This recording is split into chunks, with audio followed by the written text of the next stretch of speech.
नमस्कार। SME express helpline में आज हम मंथन करेंगे बजट 2022 पर। आखिर फाइनेंस मिनिस्टर ने एमएसएमईज को लेकर जो अनाउंसमेंट्स की हैं, उसके इस अहम क्षेत्र के लिए क्या मायने हैं, चुनौतियों से जूझ रहे स्मॉल बिजनेसेस को कितनी राहत मिलेगी, साथ ही आगे की राह कैसी रहने की संभावना है, इसका भी हम जायजा लेंगे। चर्चा में हमें ज्वाइन कर रहे हैं Mukesh Mohan Gupta, president chamber of Indian micro small and medium enterprises CIMSME, Dinesh Gulati, chief operating officer India Mart, साथ ही मौजूद हैं doctor HP Kumar, director external affairs power to SME and former CMD NSIC। आप सभी का शुक्रिया, थैंक यू। हम अलग अलग पहलुओं पर आपसे बातचीत करेंगे। हाइलाइट्स स्क्रीन पर रहेंगे। मुकेश जी, पहले हम आपके पास आना चाहेंगे। मुकेश जी, पैंडेमिक के इस दौर में सबसे ज्यादा इंपैक्टेड सेगमेंट्स में MSME शामिल रहे हैं। इस बजट से उनको काफी उम्मीदें थी, तो सबसे पहले हम शुरुआत करते हैं ECLGS से, क्योंकि एक तरफ से अगर हम देखें, ये मुश्किल समय में स्मॉल बिजनेसेस के लिए लाइफलाइन की तरह रहा है। एक तरफ बजट में हमने देखा है ECLGS को एक्सटेंड कर दिया गया है मार्च 23 तक, वहीं इसकी गारंटी को 50,000 करोड़ से एक्सपैंड भी किया गया है, यानी अब टोटल कवर करीब 5 लाख करोड़ का हो गया है। ये जो एडिशनल अमाउंट ईयरमार्क किया गया है, ये एक्सक्लूसिवली हॉस्पिटैलिटी रिलेटेड स्पेस के लिए है। तो आप इनिशियल कमेंट्स में हमें ECLGS के बारे में बता सकें। सौरभ जी, देखिए, मैं इसको ऐसे समझता हूं कि MSME सेक्टर भी दो भागों में अभी बट गई है इस पेंडेमिक के दौर में। एक वो सेक्टर है जो बहुत ज्यादा इम्पैक्ट हो गया जिनका adversely due to this covid, और एक वो सेक्टर्स है जहां पर कोई बहुत ज्यादा असर नहीं पड़ा है। अगर हम देखें, सबसे ज्यादा जो फर्क पड़ा है वो हॉस्पिटैलिटी सेक्टर जो है उसके ऊपर, ये जो MSMEs हैं उसके ऊपर सबसे ज्यादा इम्पैक्ट पड़ा है इस कोविड का। इसलिए सरकार ने ये जो 50,000 करोड़ का एडिशनल जो गारंटी दी है, एक तरह से कहा है बैंक्स को या जो लेंडर्स हैं कि भाई आप इस सेक्टर को फंडिंग कर दो एडिशनल 50,000 करोड़ रुपए की, और गारंटी हम दे रहे हैं। मैं समझता हूँ कि ये बहुत बड़ा एक सपोर्ट है इस हॉस्पिटैलिटी सेक्टर के लिए। ये जो MSME सेक्टर है वो बड़ा प्रूडेंट है, वो समझता है जब उनको जरूरत है अगर तभी वो ये पैसा लेते हैं, अदरवाइज तो समझते हैं कि हमें अगर पैसे की जरूरत नहीं है तो हम इस फंड को ना यूज। डॉक्टर कुमार, आप हमें बता सकें, इमरजेंसी लोन्स के अलावा इंडस्ट्री फंड ऑफ फंड्स की जो स्कीम है, जो इक्विटी इन्फ्यूजन की, उसको एक्सपेडाइट करने की मांग कर रही थी। साथ ही हमने देखा सबऑर्डिनेट डेट स्कीम के भी चुनिंदा टेकर्स ही रहे हैं। आखिर इस फ्रंट पर आपकी कैसी एक्सपेक्टेशंस थी? हमारी एक्सपेक्टेशंस इससे ज़्यादा थी। हालांकि बजट में काफ़ी लॉन्ग टर्म सोल्यूशंस दिए गए हैं MSME सेक्टर की ग्रोथ के लिए। शॉर्ट टर्म ऑफ कोर्स ऐसा नहीं लगता कि शॉर्ट टर्म में कोई बहुत ज़्यादा सकर है या ऐसी जैसी उम्मीद की जा रही थी कि टैक्स रिबेट्स और टैक्स बेनिफिट्स दिए जाएंगे। परंतु जो फंड ऑफ फंड है वो 50,000 करोड़ रुपए का लास्ट ईयर गवर्नमेंट ने पहले ही अनाउंस किया हुआ है। वित्त मंत्री ने फंड ऑफ फंड, एक सिडबी फंड ऑफ फंड की बात की है, और उद्देश्य यही है कि MSME सेक्टर को, खासतौर से जो अपर लेयर है SMEs की, और जो इस लायक है कि वो ग्रोथ कर सकती है और SME में लिस्टिंग भी करा सकती है अपनी इक्विटी रेज करने के लिए, तो उनको ये वेंचर फंडिंग की सहायता मिल सकती है। तो फंड ऑफ फंड हालांकि 50,000 करोड़ रुपए का 1-1.5 साल से पहले अनाउंस किया गया था, और इसकी निटी-ग्रिटीज मुझे जहां तक जानकारी है वर्कआउट हो गई हैं, और इसमें मदर डॉटर फंड्स का कॉम्बिनेशन है, और इसके लिए एलोकेशंस भी हुए थे लास्ट ईयर। तो मुझे लगता है कि ये बहुत ही जल्दी शुरू हो जाएगा। जहां तक डिस्ट्रेस्ड एसेट फंड की बात है, जो कि आत्मनिर्भर भारत का ही एक हिस्सा था, जो कि पैकेज अनाउंस किया गया था पहला, वो बहुत अधिक सक्सेसफुल नहीं हुआ, क्योंकि उसमें जो मॉडल था वो ऐसा था कि जिसमें बैंक प्रमोटर्स को लोन देंगे पर्सनल लेवल पे, और प्रमोटर्स उसको फिर अपनी बिजनेस में एज ए कैपिटल लगा के और बैंक को वापस कर देंगे। तो उसका कोई अधिक लिक्विडिटी का कोई फायदा उन यूनिट्स को नहीं हो रहा था जो कि डिस्ट्रेस थी। दिनेश जी, अगर हम आपसे एक लार्जर प्ले के बारे में समझना चाहेंगे, जिस तरह से सप्लाई चेन्स में बदलाव देखे जा रहे हैं कोविड और साथ साथ China Plus One पॉलिसी के मद्देनजर, और अब इन नए मौकों को टैप करने के लिए आपकी आखिर बजट से कैसी उम्मीदें थी, MSME से कैसा फीडबैक मिल रहा था? क्योंकि मैन्युफैक्चरिंग सेक्टर का अगर हम देखें, GDP में जो शेयर है वो पिछले काफी समय से एक स्टैग्नेंट रहा है। तो जो बजट पेश किया गया है, आप इसको कैसे रीड कर रहे हैं? पूरा का पूरा बजट इस बार इसी मद्देनजर रखते बनाया गया है कि हम लोग कैसे इस इकोनॉमिक ग्रोथ को सस्टेन करें, कैसे हम अपने टैक्स कलेक्शन को बढ़ाते चलें, कैसे हम अपने डिमांड जनरेशन बढ़ाएं, कैसे अपना कंजम्पशन को इम्प्रूव करें और कैसे ज़्यादा से ज़्यादा जॉब क्रिएट करें और उसके बावजूद हम लोग अपना फिस्कल कंट्रोल में रखें। तो इसके मद्देनजर रखते हुए मुझे ऐसा लगता है कि ये बहुत ही बैलेंस बजट रहा और इसका फायदा बिजनेस को होने ही वाला है। सबसे बड़ा इस बजट में जो एक पॉइंट हाईलाइट हुआ है कि कैपिटल एक्सपेंडिचर जो वित्त मंत्री ने निर्धारित किया है वो 10.668% लाख करोड़ का बजट उन्होंने मुकर्रर किया है, जो तकरीबन 4.1% ऑफ जीडीपी है। और ये पिछले साल से अगर मैं देखूं तो तकरीबन ऑलमोस्ट डबल कर दिया गया है। इसका डायरेक्ट फायदा बिजनेस को ही होने वाला है, व्यापारियों को ही होने वाला है और इसका डायरेक्ट इम्पैक्ट हमारी मैन्युफैक्चरिंग इंडस्ट्री को होगा, चाहे वो माइक्रो, स्मॉल, मीडियम या लार्ज एंटरप्राइजेस हैं। तो मुझे लगता है कि ये जो कैपिटल एक्सपेंडिचर की एक इनिशिएटिव से पूरे का पूरा मैन्युफैक्चरिंग सेक्टर, पूरा हमारे बिजनेस को बहुत बेनिफिट होने वाला है।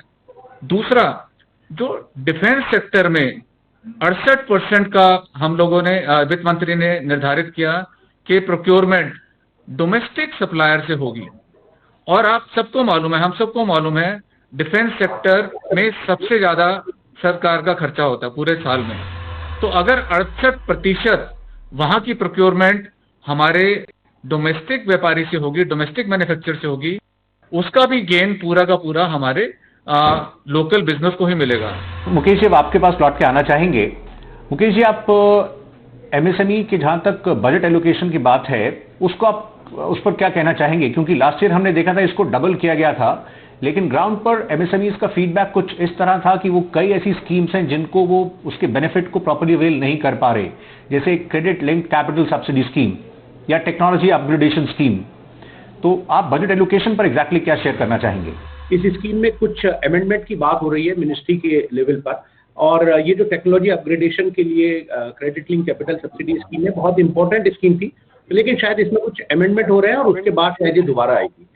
लेकिन मैं एक बात जरूर कहूंगा कि इस बजट को मैं ऐसे देखता हूं, अगर मैं ये कहूं कि ये एमएसएमई का बजट है तो भी कोई अतिशयोक्ति नहीं होगी, क्योंकि जितने भी अनाउंसमेंट करे गए हैं उनमें से मैक्सिमम अनाउंसमेंट जो सौरभ जी हैं वो एमएसएमई सेक्टर के लिए है।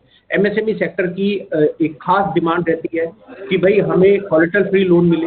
उसके लिए सरकार ने कहा कि भाई हम आपको 2 लाख करोड़ रुपए का एडिशनल एक फंड दे रहे हैं जिससे आपको ये कोलेटरल फ्री लोन मिलेगा। इसके अलावा इस बजट में एक बहुत ही इंपॉर्टेंट चीज जो हुई वो ये है कि अधिकतर ये जो एमएसएमईज हैं वो बैंक गारंटी की समस्याओं से जूझते रहते हैं, और होता ये है कि उनका जो पैसा है वो बैंक गारंटी लेने के लिए जब भी कोई गवर्नमेंट से कोई ऑर्डर वो लेना चाहते हैं तो वो मार्जिन मनी के रूप में बैंक मांगता है कि आपको बैंक गारंटी चाहिए तो उससे 10 से 25% के बीच में अगर लिमिट सैंक्शन है तो आप एक मार्जिन हमें दीजिए। वो एक एफडी बनकर रखी जाती है बैंक में और उसका कोई प्रोडक्टिव यूज नहीं हो पाता। अब सरकार ने कहा है कि भाई हम ये जो बैंक गारंटी है इसको कुछ सब्स्टिट्यूट करने की बात की है कुछ इंश्योरेंस के थ्रू। वो मुझे लगता है कि एक बहुत ही बड़ा शायद एक कदम होगा इन एमएसएमई सेक्टर को आगे बढ़ाने में, गवर्नमेंट के ऑर्डर लेने में। इसके अलावा एक end to end e billing system की बात की गई है, वो मैं समझता हूँ कि मेरे दिल के बहुत ही करीब है कि जो एमएसएमईज हैं उनका डिलेड पेमेंट जो है वो एक बड़ी समस्या है। अगर ये ई बिल की कोई पोर्टल बन जाएगा जहाँ पर बिल हम अपलोड कर पाएंगे और पेमेंट तक उसका जो ट्रैकिंग है वो हो पाएगी, तो मैं समझता हूँ कि ये एक गेम चेंजिंग एक सिनेरियो आ जाएगा एमएसएमई सेक्टर के लिए खास तौर से। तो डॉक्टर कुमार सर, आप ही बता सकें, जिस तरह से एमएसएमईज में there are large number of micro units, लेकिन ये बात भी सही है कि उनमें से काफी जो है वो फॉर्मल चैनल से दूर हैं और वो तमाम स्कीम्स अवेल नहीं कर पाते हैं। उनके लिए शायद ये जरूरी है कि वो उद्यम रजिस्ट्रेशन की तरफ आगे बढ़े ताकि इस चैलेंजिंग फेज में उनको भी सपोर्ट मिल सके। आपके क्या व्यूज हैं? तो गवर्नमेंट की ये कोशिश रहती है कि किसी तरह से इनफॉर्मल को फॉर्मल इकोनॉमी में लाया जाए, और इसके लिए उद्यम पोर्टल गवर्नमेंट ने, मिनिस्ट्री ऑफ एमएसएमई ने बनाया है। और इसका उद्देश्य यही है कि आप अपने घर बैठे हुए आप अपनी फर्म को रजिस्टर कर सकते हैं, चाहे जितनी छोटी फर्म है। और इसमें प्रोसीजर भी बहुत सिंपल है ताकि ज़्यादा से ज़्यादा लोग, ज़्यादा से ज़्यादा micro enterprises, informal enterprises formal sector में आ सकें। उसका फ़ायदा यही है कि फॉर्मल में आने पे और रजिस्टर होने से उनको वो सारी स्कीम्स जो गवर्नमेंट ने लागू की हैं, चाहे वो सेंट्रल गवर्नमेंट की हो, स्टेट गवर्नमेंट की हो, या और ऑर्गेनाइजेशंस जो हैं, NSIC है, सिडबी है, ये सारी स्कीमें उनको उपलब्ध हो जाएंगी और इसका उन्हें बहुत फ़ायदा होगा। तो ये एक बहुत लॉन्ग टर्म प्लान है जो कि सारी इनफॉर्मल को फॉर्मल में लाने से होगा। परंतु इसके अलावा मैं ये कहना चाहूँगा कि जहाँ तक बजट की बात है, आज के बजट की बात है, इसमें स्ट्रक्चरली काफ़ी कुछ किया गया है। डिफेंस सेक्टर में डिजिटाइजेशन ऑफ MSME ये एक बहुत ही बड़ा इम्पोर्टेंट इश्यू है एक्चुअली, क्योंकि MSMEs को आज लोन अगर लेना है बैंक से तो सारा डॉक्यूमेंटेशन पेपर वर्क करना पड़ता है। सिक्योरिटी डॉक्यूमेंट साइन करने हैं तो वो सारा फिजिकल है। तो इसको अगर डिजिटाइज किया जाएगा और चाहे वो लोन एप्लीकेशन देनी हो, चाहे वो डॉक्यूमेंट सबमिट करने हो, चाहे वो सिक्योरिटी डॉक्यूमेंट साइन करने हो, तो इससे एफिशिएंसी भी इम्प्रूव होगी और इसका रिकॉर्ड भी रहेगा कि किस लेवल पे प्रपोजल में डिले हुई, सैंक्शन में डिले हुई, डिसबर्समेंट में डिले हुई। तो ये डिजिटाइजेशन का जो एक कैंपेन गवर्नमेंट ने आज बात की है, वित्त मंत्री जी ने, इससे बहुत फायदा होने वाला है। तो दिनेश जी, अभी जैसे डिजिटाइजेशन की जैसे बात कर रहे थे और डिजिटल ट्रांसफॉर्मेशन एक तरीके से हम देख रहे हैं, उस तरफ MSMEs भी आगे बढ़ रहे हैं और डिजिटल पेमेंट्स को भी इंकरेज करने के लिए FM ने मेंशन किया कि शेड्यूल्ड कमर्शियल बैंक्स जो हैं वो 75 डिस्ट्रिक्ट्स में 75 डिजिटल बैंक्स भी सेटअप करेंगे। इसको आप कैसे देख रहे हैं MSME के कॉन्टेक्स्ट में, और इस फ्रंट पर आपने इस दौर में किस तरह के ट्रेंड्स भी कैप्चर किए हैं? पूरा का पूरा सरकार का उद्देश्य देखिए तो डिजिटाइजेशन के ऊपर है। Digital health, digital skilling, digital education, digital banking. इसके अलावा सरकार के जितने अपने पोर्टल हैं, चाहे उद्यम है, चाहे ई-श्रम है, चाहे असीम है, तो सरकार ने आज वित्त मंत्री ने बताया कि ये सारे पोर्टल इंटीग्रेट किए जाएंगे। इसका सबसे बड़ा जो फोकस मुझे लगता है कि सरकार चाहती है कि जितने टेक्नोलॉजिकल प्लेटफॉर्म है, डिजिटल प्लेटफॉर्म है, उसको जितना सिंप्लीफाई करके अपने बिजनेस को ऑफर किया जाए, उतना ही उनका अडॉप्शन बढ़ेगा। और इसी उद्देश्य से ये सारे प्लेटफॉर्म इंटीग्रेट करने की बात हो रही है। दूसरी बात जो वित्त मंत्री ने आज करी कि जितने भी हमारे लॉजिस्टिक्स प्लेटफॉर्म्स हैं, चाहे वो एयरवेज, रोडवेज, रेलवेज, कि इनको भी एक कॉमन प्लेटफॉर्म पे लाके, ताकि हम पूरा का पूरा लॉजिस्टिक्स प्लेटफॉर्म एक सिंप्लीफाइड फॉर्म में ऑफर कर सकें अपने बिजनेसेस को। उसका फायदा क्या होगा? एक एफिशिएंसी बढ़ेगी, कॉस्ट फैक्टर नीचे आएगा, ट्रांजिट टाइम, ट्रांसपोर्टेशन टाइम कम होगा, जस्ट इन टाइम इन्वेंट्री को बढ़ावा मिलेगा। सो आपकी जो कैपिटल डिप्लॉयड है उसमें कमी आएगी। तो ओवरऑल मैं ऐसा देखता हूं कि पूरा का पूरा फोकस काफी डिजिटल और टेक्नोलॉजी की तरफ है। और सबसे बड़ा फोकस एक दिखता है कि कैसे more and more business should participate and adopt to technology. और ये ट्रेंड, ये प्रचलन मैं बहुत अच्छे तरीके से देख रहा हूँ। पिछले 2 साल में हम इंडिया मार्ट प्लेटफॉर्म पे देखते हैं कि कितने बिजनेस ने आके अपने आप को रजिस्टर किया और इंडिया मार्ट जैसे और ऑनलाइन प्लेटफॉर्म का फायदा उठा रहे हैं।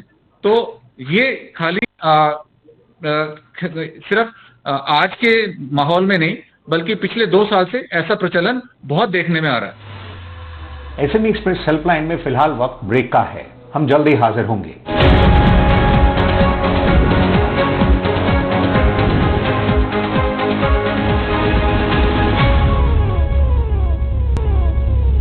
Welcome back. आप देख रहे हैं SME एक्सप्रेस हेल्पलाइन। आज हम चर्चा कर रहे हैं बजट 2022 पर। डॉक्टर कुमार, आप बता सकें, रॉ मटेरियल प्राइसेस में जिस तरह से तेजी रही है, इसको एड्रेस करने के लिए भी बजट में कुछ स्टेप्स लिए गए हैं, कुछ मेजर्स की अनाउंसमेंट हुई है। इससे कितना एक्चुअली सपोर्ट मिल पाएगा MSMEs को, क्योंकि इस वजह से ऑपरेशंस में उन्हें कई तरह की मेजर प्रॉब्लम्स हो रही थी।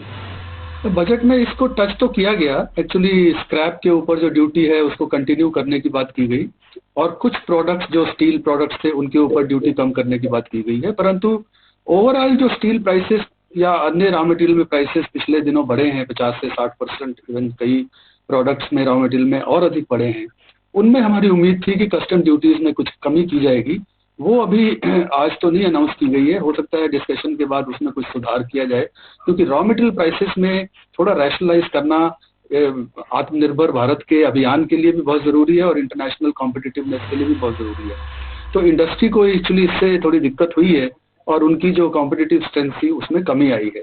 आज जो अनाउंसमेंट्स हुए हैं उसमें कुछ इसको बहुत ही हल्का सा टच किया गया है और कुछ सेक्टर को इसमें थोड़ा सा बेनिफिट मिला है।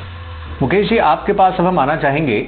आप ये बता सकें, डिलेड पेमेंट्स के फ्रंट पर हम आपसे व्यू चाहेंगे, जिसका आपने मेंशन किया। एफएम ने कहा है कि सभी सेंट्रल मिनिस्ट्रीज के लिए एक ऑनलाइन बिल पेमेंट सिस्टम का उन्होंने जैसे जिक्र किया है। इस पर आप और क्या गैदर कर पाए कि डिलेड पेमेंट्स उनके लिए काफ़ी बड़ा कंसर्न एरिया रहा है और मुश्किल दौर में वो चाहते हैं कि उनके जो भी ड्यूज हैं वो प्रायोरिटी पर क्लियर हों। तो स्पेसिफिकली बजट में जिक्र हुआ है, उस पर आप क्या शेयर करेंगे?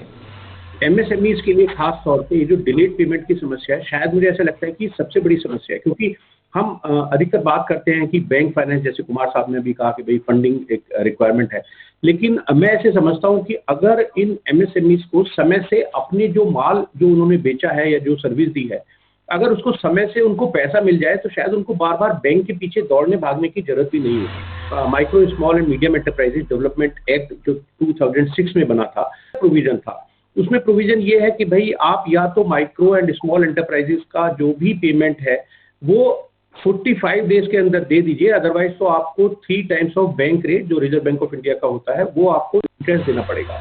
और उसके लिए खास तौर से एमएससीएफसी बनाई गई, फैसिलिटेशन काउंसिल बनाए गए हर स्टेट में, और ये कहा गया कि ये 90 डेज के अंदर अगर कोई भी डिस्प्यूट यहाँ पर रजिस्टर होता है तो वो उसका फैसला लेंगे।